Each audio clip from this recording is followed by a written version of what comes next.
역덕캣. 안녕하십니까. 역사 덕후 고양이 역덕캣입니다. 오늘은 본격 춘추전국사 2편 서주 멸망에 대해 이야기해보겠습니다. 위에 보이시는 링크를 클릭하셔서 이전 편을 보고 오시면 더 재밌게 이야기를 즐기실 수 있습니다. 그럼 시작해보겠습니다.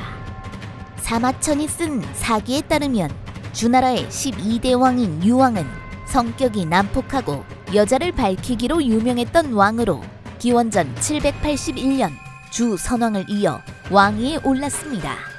주유왕의 아버지인 주선왕은 선대왕인 주여왕의 폭정으로 파탄나버린 왕실의 재정과 안보를 다시금 정상적인 상태로 돌려놓은 중흥의 군주로 알려져 있습니다. 그러나 주유왕이 왕이 되면서 다시금 주나라의 정치와 재정은 혼돈 속으로 빠져듭니다. 주유왕이 왕이 된 지 2년이 되던 해에 기산과 그 주변을 흐르는 경수, 위수, 낙수 지역에 큰 지진이 있었습니다. 기산은 주나라의 태왕 고공담보가 자신의 수도로 삼았던 주나라의 뿌리와도 같은 곳이었어요. 따라서 이 지역에 지진이 발생했다면 당연히 구휼활동 등 재난대책을 시행했어야 했습니다. 그런데 주유왕은 그런 쪽으로는 전혀 마음이 없었지요. 오히려 곱비 풀린 말처럼 전국으로 사람을 보내 미인들을 찾아오라는 명령을 내립니다. 이에 충신이었던 조숙대라는 신하가 기산지역 재해에 대한 구휼에 힘쓸 것과 미인을 찾는 일을 중단할 것을 간언했습니다. 그러나 간신인 객석보가 이는 조숙대가 왕을 업신여긴 것이라고 이간질을 합니다. 마침 잔소리를 듣기 싫었던 주유왕은 이를 핑계로 조숙대를 궁에서 쫓아내버리죠. 어쩐지 많이 본 것 같은 장면이죠. 어쨌든 조숙대는 살림을 정리해서 북쪽의 진나라 지역으로 이주했고 그의 후손들은 대대로 진나라의 신하가 됩니다. 나중에 진나라는 조나라, 한나라, 위나라의 3개 나라로 쪼개지는데 이 중 조나라 왕족들이 바로 이 조숙대의 후손들입니다. 충신인 조숙대마저 궁궐에서 사라지자 주유왕은 더욱 멋대로 정치를 농단하기 시작합니다. 그때 마침 주나라 남서쪽에 있던 포성이라는 지역의 제후이자 주나라의 대부인 포양이 궁궐에 입궁했다가 조숙대가 쫓겨났다는 소식을 듣고 주유왕에게 충신을 가까이 하시고 간신을 멀리하라고 간했습니다. 그러자 화가 난 주유왕은 포양을 옥에 가두었고 이후 무려 3년이라는 세월이 흐릅니다. 한편 포양의 아들인 포홍덕은 효심이 깊었는데 어떻게 하면 아버지를 옥에서 빼내올 수 있을까 궁리하던 중 마침 자신의 영지인 포성에서 우물을 기르고 있던 절세미녀를 발견합니다. 포홍덕은 주유왕이 여색을 밝히는 것을 기억하고는 이 절세미녀를 왕에게 바치고 아버지를 풀어줄 것을 요청하지요. 주유왕은 포홍덕이 데려온 여인에게 한눈에 반했습니다. 그래서 대번에 포양을 풀어주고 포성에서 온 여인을 취했죠. 그 여인이 바로 그 유명한 포사입니다. 주유왕은 순식간에 포사에게 빠져들어 몇 달 동안 포사와 침식을 함께 했습니다. 주나라는 희씨들이 세운 나라이고 대대로 강씨들과 혼인을 해왔습니다. 강씨들이 세운 가장 대표적인 나라들이 바로 제나라와 신나라였죠. 주유왕의 정실부인 역시 신나라 출신이었으며 신나라에서 온 중전부인이라는 뜻에서 신후라고 불렸습니다. 신후가 몇 달 동안 왕에게 버림받자 태자인 의군은 화가 나서 주유왕이 조례를 하러 잠시 자리를 비운 사이 포사가 머무는 별궁으로 쳐들어가 포사를 폭행하고 돌아왔죠. 이 사실을 알게 된 주유왕은 태자 의구에게 외가인 신나라로 가서 수행하고 돌아오라는 명을 내렸습니다. 그렇게 태자는 외가인 신나라로 쫓겨나게 됩니다. 10달 후 포사는 아이를 낳았고 주유왕은 아이에게 백복이라는 이름을 지어주었습니다. 이렇게 되자 궁 안의 신후는 처지가 더욱 외로워졌습니다. 고민 끝에 그녀는 신나라에 있는 태자에게 서신을 보내어 아버지에게 용서를 빌고 다시 궁으로 들어올 수 있도록 하라고 비밀히 편지를 붙였습니다. 그런데 이미 백복을 새로운 태자로 삼아 신우의 세력을 몰아내고자 작당하고 있던 간신 객석부와 윤구 등이 이 밀서를 중간에서 가로채어 포사에게 주었고, 포사는 주유왕 앞에서 신우가 태자를 불러들이면 어차피 자기와 백복은 죽은 목숨이니 태자를 설득해서 자기들을 살려달라고 간언합니다. 주유왕은 즉각 어전 회의를 열어 신우와 태자 의구를 패하고 포사를 새로운 중전으로, 백복을 새로운 태자로 세웠습니다. 신우는 냉궁으로 쫓겨났죠. 포사는 모든 것을 이루었으나 어쩐지 주유왕 앞에서 한 번도 웃는 적이 없었습니다. 그래서 주유왕은 포사를 웃게 할 수 있도록 무엇이든 하고 싶었죠. 어느 날 포사가 비단 찢는 소리가 좋다고 하자 그때부터 매일 100필씩의 비단을 찢는 소리를 포사에게 들려주었을 정도였습니다. 그럼에도 포사는 여전히 웃는 일이 없었죠. 간신 객석보가 아이디어를 냈습니다. 바로 거짓 봉화를 올려서 인근 제후국들을 불러들이는 일이었죠.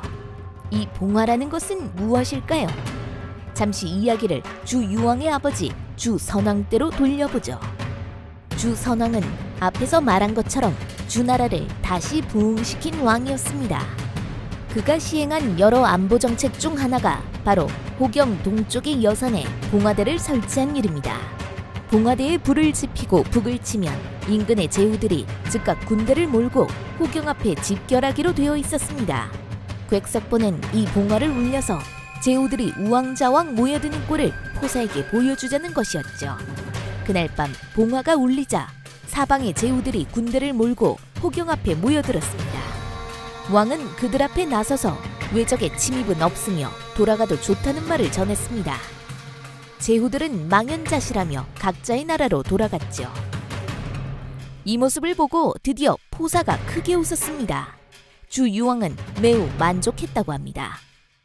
그 후에도 주유왕은 포사를 웃게 하기 위해 자주 봉화를 울렸고, 그래서 제후국들은 더 이상 봉화를 믿지 않게 되었다고 합니다.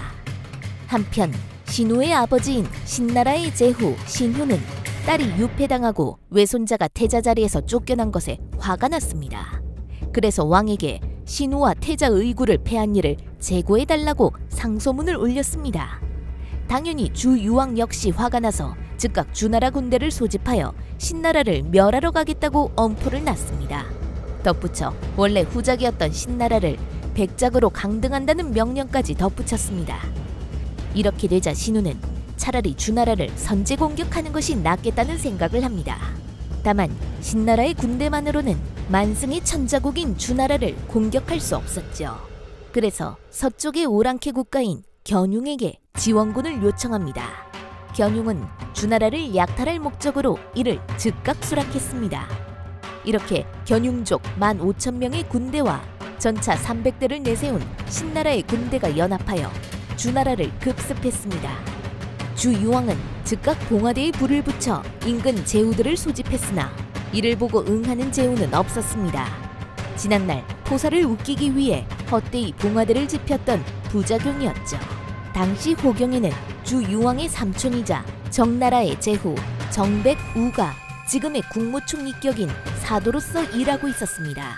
그가 호경의 군대를 모두 모아 최선을 다해 견융족 신나라 연합군과 싸웠으나 끝내 전멸하고 말았죠. 주유왕과 간신 객석보 윤구 등도 모두 이 전쟁에서 전사했습니다. 아직 어린애였던 새로운 태자 백복 또한 살해당했고, 포사는 견융족에게 사로잡혀 견융왕의 첩이 되었다고 합니다. 신우는 비록 왕에 대한 복수심으로 주나라를 공격했으나 왕을 죽이고 호경을 파괴하고자 한 것은 아니었습니다. 그저 왕을 다시금 깨우치게 하는 것이 목적이었죠. 그러나 호경이 함락되자 견융족들은 돌아가지 않고 호경이 머물며 약탈, 방화, 강간, 파괴를 멈추지 않고 있었습니다. 신우는 괴로웠습니다. 그래서 견융을 쫓아내고자 인근의 강력한 제후들에게 원군을 요청했죠. 그는 북쪽의 진나라 제후인 희구, 동쪽의 위나라 제후 희화, 서쪽의 진나라 제후 영계, 그리고 전사한 정백우의 아들 정나라 세자 굴돌 등에게 파병을 요청했습니다. 네 곳의 제후는 이 파병 요청에 응해 즉시 군대를 이끌고 호경으로 향했고, 이 중 정나라 굴돌이 가장 먼저 호경 앞에 도착하여 견윤군을 공격했으나 오히려 매복에 걸려 후퇴했죠.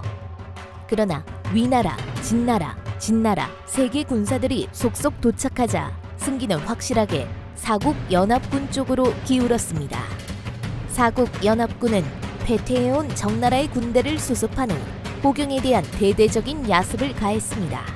한편 성안의 신후는 이에 응하여 사국연합군이 호경에 진입할 수 있도록 도왔고 견윤군은 서쪽으로 달아나기 시작했습니다. 이때 이미 퇴로인 서문 쪽에 매복하고 있던 정나라 굴돌 세자가 기습을 가하면서 이전의 패배를 서력했습니다. 이 전투로 견윤은 다시금 서쪽으로 쫓겨갔으며 이 군대를 미처 따라가지 못한 포사는 궁에서 자살하여 시체로 발견되었다고 합니다. 사국연합군 중 위나라의 희화는 나중에 위무공이라고 불릴 만큼 여러 전장에서 활약이 돋보였던 사람이었고 이번 전투에 나설 때 나이가 이미 80세였는데도 모든 제후와 신하들이 경외할 만큼 엄청난 카리스마를 가지고 있었습니다. 그는 사국 제후들과 신우를 설득하여 폐위된 태자 의구를 신나라에서 모셔와 새로운 왕으로 세우자고 설득했고 모든 제후들이 이에 동의하였습니다. 이에 정나라의 굴돌이 신나라에 머물고 있던 태자를 데리고 와 왕으로 옹립하니 이 사람이 바로 동주의 첫 번째 왕이자 주나라의 13대 왕 주평왕입니다. 그는 폐허가 된 호경에서 다시 천자로 옹립되어 위무공을 사도로 삼고 정나라의 새로운 제후가 된 정무공 굴돌을 경사로 삼아 다시금 나라를 재건하기 시작했습니다. 그러나 서쪽으로 물러난 견윤이 지속해서 호경과 그 인근 지역으로 침범해오고 약탈을 멈추지 않았기 때문에 호경은 더 이상 지난날에 번성하던 수도가 아니었죠. 더더군다나 호경 서쪽의 중요 거점인 기와 풍 지역이 견윤에게 점령되면서 더 이상 풍족한 물자를 자랑하는 곳도 아니게 되어버렸습니다. 이에 따라 주평왕은 수도를 동쪽의 나급으로 옮기고자 신하들과 상의합니다. 대부분의 신하들은 천도를 찬성했으나 싸움터에서 잔뼈가 굵은 위무공만은 강력하게 반대합니다. 그는 호경은 입지상 사방에서 공격해오더라도 방어가 유리한 지형인데 반해 천도하고자 하는 나급은 사방이 뚫려 있어 나중에 제후들이 딴 마음을 먹으면 오히려 불리할 수 있다는 주장이었죠. 주나라 왕실이 모든 제후들의 존중을 받는 것은 지키기 쉽고 나아가기 유리한 호경에 위치해 있기 때문인데 이 지역을 버리면 나중에 제후들이 왕실을 멸시하지 않겠는가 하는 걱정에서 나온 말이었습니다. 그러나 주평왕과 신하들에게는 당장에 닥쳐오는 견윤의 위협이 더 커다랗게 다가왔습니다. 결국 기원전 770년 주평왕은 호경의 모든 국인, 즉 성안에 사는 사람들을 데리고 동쪽의 나급으로 이주하게 됩니다. 이것이 그 유명한 주나라의 동천이며 이때부터를 동주시대라고 부릅니다. 나급에 이주한 후 주평왕은 4개 연합국 중 하나인 진나라의 제후 진양공에게 약속하기를 만일 견윤이 정복해버린 기와 풍의 땅을 다시 찾아온다면 그 땅을 진양공에게 주겠다고 합니다. 진양공은 이 명에 따라 3년간 열심히 전쟁 준비를 하여 기와 풍 지역에서 견윤과 크게 싸웠습니다. 결국 진양공은 견윤왕을 서쪽으로 몰아내고 기, 풍 지역을 차지했으며 그 중심 지역인 옹에 성을 쌓고 수도로 삼았습니다. 진시황의 진나라는 바로 이렇게 시작된 나라이며 위무공이 예언한 대로 이 땅을 차지한 진나라는 지키기 쉽고 나아가기 유리한 이 지역을 기반으로 나중에 천하를 통일하게 되는 것이지요. 한편 주유왕에게는 둘째 아들 왕자 여신이 있었는데 그는 주평왕이 동천하는 혼돈의 시기에 본인의 세력들을 규합하여 서쪽으로 이주했고 그 지역의 괭나라 등의 지지를 받아 주휴왕을 자칭하게 됩니다. 그는 약 20년간 독립 세력으로서 주평왕 측과 전쟁을 벌였던 것으로 보입니다만 4개 연합국의 하나였던 진나라의 제후 진문호에게 패배하여 결국 죽임을 당하게 되었다고 합니다. 그런데 말입니다. 지금까지 말한 이 모든 것이 진짜 사실일까요? 이제 주유왕과 포사 그리고 주나라의 동청과 관련된 진실에 대해서 한 걸음 더 들어가 보도록 하겠습니다. 첫 번째 질문은 서주는 정말로 포사 때문에 망했는가 하는 것입니다. 유학의 영향을 많이 받은 중국의 역사서들은 언제나 어떤 나라의 멸망이나 쇠퇴를 그 나라 지배자의 개인적인 도덕성의 타락 때문으로 몰고 가려는 경향이 있습니다. 마치 우연인 것처럼 하나라의 마지막 왕인 거랑에게는 말희라는 여인이 있었고 은나라 주왕에게는 달기가, 주나라 유왕에게는 포사가 있었지요. 실제로 그들이 여인들에게 빠져 실정을 저질렀을 수도 있습니다. 그러나 일부 다처제가 일반적이었던 그 시절에 왕이 첩을 들였다고 해서 그것이 멸망의 원인이 되지는 않았을 것입니다. 한 나라의 멸망은 단순히 지배층의 단기적인 실정만으로 이루어지지 않습니다. 나중에 다룰 얘기이지만 춘추시대의 첫 번째 패자인 제나라 황공은 밤마다 여인을 끼고 술을 마시지 않으면 잠을 이루지 못했다고 합니다. 만일 여인 때문에 주유왕이 망한 것이 사실이라면 제황공은 어떻게 춘추시대를 석권한 첫 번째 패자가 될 수 있었을까요? 따라서 서주가 포사 때문에 망했다는 것은 받아들이기 어려운 일로 보여집니다. 두 번째, 주유왕은 과연 정말로 포사 때문에 거짓 봉화를 올렸을까요? 봉화대를 여산에 설치한 것은 주유왕의 아버지 주선왕이며 주선왕의 아버지 주여왕은 이미 주나라 국인들의 반란으로 왕위에서 쫓겨난 바가 있었죠. 즉 주나라 왕이 국인들을 통제하기 어려울 정도로 국력이 약화되었다는 의미이기도 합니다. 또한 주선왕이 봉화대를 설치했다는 것은 이미 주나라의 단독 군대로는 외부의 강력한 적들에게 대항하기 힘들었다는 것을 의미합니다. 주유왕이 공군이었던 것은 사실이지만 그렇다고 해서 과연 본인의 목숨줄이 달린 봉화를 장난으로 운영했을까요? 봉화대가 긴급 상황에 쓰이는 물건이라면 당연히 평상시에도 이에 맞추어 각 제후국과의 긴밀한 훈련이 필요했을 것입니다. 우리도 1년에 한 번씩 예비군 훈련을 가잖아요? 그처럼 봉화대 역시 실제 작동을 위해서는 주기적인 연습이 필요했을 것입니다. 포사를 웃게 하기 위해 봉화를 올렸다는 전설은 아마도 평상시에 봉화 훈련을 빗대어 만든 풍자와 같은 것이 아니었을까 생각됩니다. 문제는 결론적으로 실제 긴급 상황이 벌어졌을 때 봉화대가 작동하지 않았다는 것이죠. 즉 이미 주나라의 방위 시스템은 무엇인가 문제를 가지고 있었던 것입니다. 세 번째, 주나라는 정말로 견융의 위협 때문에 수도를 옮겨야 했을까요? 사마천의 사기의 기록이 사실이라면 주평왕이 동쪽으로 수도를 옮기고 3년 만에 이 지역을 맡게 된 진양공이 기와 풍지역의 견융족을 몰아낸 것으로 보입니다. 진양공의 군대는 견융족을 쫓아내기 위해 도착한 4개 연합국 중 하나에 불과했습니다. 그런데 4개 연합군의 호의를 받고 있던 주평왕이 그 일부의 군대로도 충분히 격퇴가 가능한 견융 때문에 수도를 옮긴다는 것은 좀 이상해 보입니다. 그래서 저 역덕햇은 주나라의 천도가 내부 분열 때문이 아니었을까 추측합니다. 애시당초에 견융을 불러들인 것은 평왕의 외할아버지인 신우였고 그 후에도 신우는 전혀 처벌을 받지 않았지요. 신우와 평왕이 같은 편이었다는 것을 상기한다면 결국 견융을 불러들인 것은 평왕이라는 결론을 얻게 됩니다. 즉 평왕은 이미 즉위 이전부터 고경에 대한 파괴를 염두에 두고 있었다는 의미이기도 합니다. 또한 평왕이 천도를 결심했을 때 이를 가장 강하게 반대했던 이는 견융 토벌에 가장 큰 공이 있는 위무공이었습니다. 즉 평왕의 천도에 대해 모든 제후들이 찬성하지는 않았다는 것을 상징적으로 보여주지요. 가장 결정적인 것은 주휴왕의 존재입니다. 그는 평왕의 동생으로 반란을 일으킬 어떠한 이유도 없는 것처럼 묘사됩니다. 그러나 이유 없는 반란은 없죠. 주휴왕의 반란이 주나라 천도 시점과 일치하는 것, 그리고 그의 본거지가 호경과 가까운 괭나라에 있었던 것 등은 그의 군사 행동이 주나라의 천도와 관련되어 있다는 것을 의미합니다. 주나라 천도의 영향으로 주나라 왕실에서 가장 강력한 힘을 가지게 된 세력은 외척인 신나라도 견융 토벌의 공적이 가장 컸던 위나라도 아닌 정나라였습니다. 이 또한 주평왕이 어떤 세력과 손을 잡았고 어떻게 동주 정권을 안정화시켜갔는지를 암시하고 있다고 생각합니다. 어쨌든 동주가 수립되었습니다. 이제부터 본격적인 춘추 시대가 개막됩니다. 주나라는 아직까지는 왕으로서의 권위를 가지고 있었지만 점점 힘을 잃어가고 있었습니다. 이제 권력은 점차 제후들에게 넘어가고 있었지요. 그래서 그 다음은 다음 편에 계속할게요.